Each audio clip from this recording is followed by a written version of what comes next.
Libito lami ngingimandisa ngwakamsimango.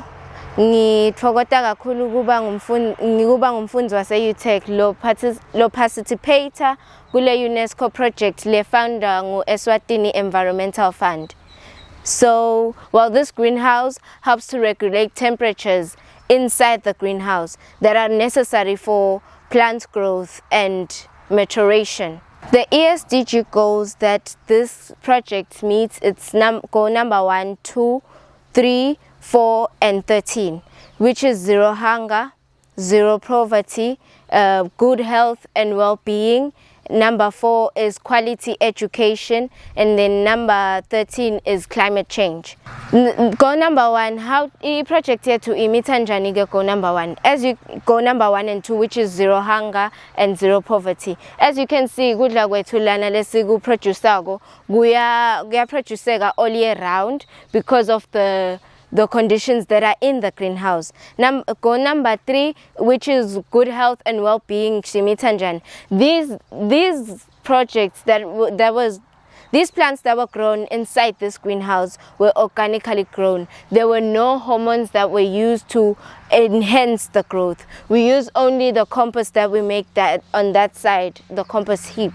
So that is how it is well-being and good health. And then number 4, which is quality education. We meet quality education as nowadays there are fewer job opportunities in white-collar jobs. So we meet quality education by teaching our students on how to be self-reliant and grow food and sell food for their living. They go back with what they learn. They take this education back home where they will grow their food and vegetables and they will sell them for money. And then number 13, which is climate change. The plants that we grow here will absorb carbon dioxide, which they will then return oxygen. So why have we chosen greenhouse farming in an environment like Big Bend? It is because usually at Big Bend the temperatures are very high. So this greenhouse will help regulate the temperatures in Big Bend, and so that it can produce more food all year round. And then this food that we produce here, we can even go and offer them to other people who are less disadvantaged that need the food more. Sometimes the students even take this food home to their families, and sometimes they take the education they get from this project back home and they will do it for their families. So here at UTech we also take part in doing a compost heap. So on the other side of the school we have a compost heap. Lapo khona we are going to have aerobic bacteria and also microorganisms that will decompose organic material, or should I say organic waste. Then we will have humus, and also we will have heat. It will generate heat. So what is the importance of this compost that I speak of? The compost is important because first of all it helps to attract microorganisms that are needed for plant growth, so it can lessen the need for artificial fertilizers and pesticides.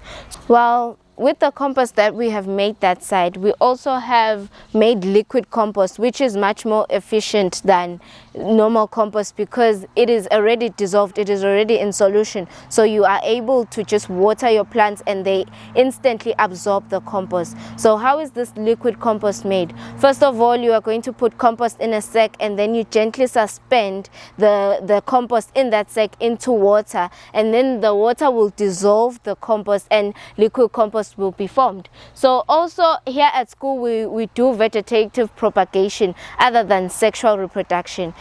Well, vegetative propagation, it is the planting of new plants by the use of a parent plant past. So basically there is no fusion of the male and the female gametes, which forms a seed. So why is this vegetative propagation important for us? Well, it is important so that we can have readily available planting material from the parent plant. And then number 2, this vegetative propagation, these seedlings, or rather these seedlings that are from the parent plant, are usually more hardy than the seedlings that we get, the small seedlings. And then also we have a little sijala mathayin la because sifuna the tires, because of their color and because they are made out of rubber, they help in heat retention. They retain a temperature inside here which is needed for plant growth. Le project yethu bafunzi bethu bayithanda kakhulu la sikolweni because beva ngathi bese lapho sekuba too much lokufunda eclassini. So some kids actually love learning ngekwenda. They see better nabenda than learning in class. Secondly, they love this project because they feel like it can take them further in life, because I don't want to say they've lost hope in white collar jobs, but they just want to broaden up their knowledge. They want to be entrepreneurs, if I may say. So they like this project to the point that we want to extend the project and make another greenhouse next to this one so we can accommodate more plants and more students.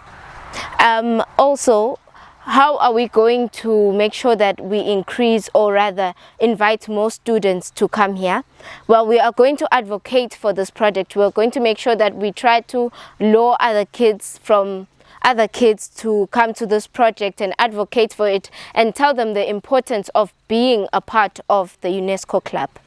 I would like to thank the Eswatini Environment Fund for giving us an opportunity to embark on such a beautiful project by funding us with the financial aid that we needed for this project. And also I'd like to encourage students from here, from this school, and from schools from outside to take part in such a wonderful project as it can help us a lot, and also to pay attention to climate change and how the environment is changing on a daily, because the youth is the future of the world, and we need to be aware of these things because we are the next people who are going to be left in this world. We need to take care of our mother nature.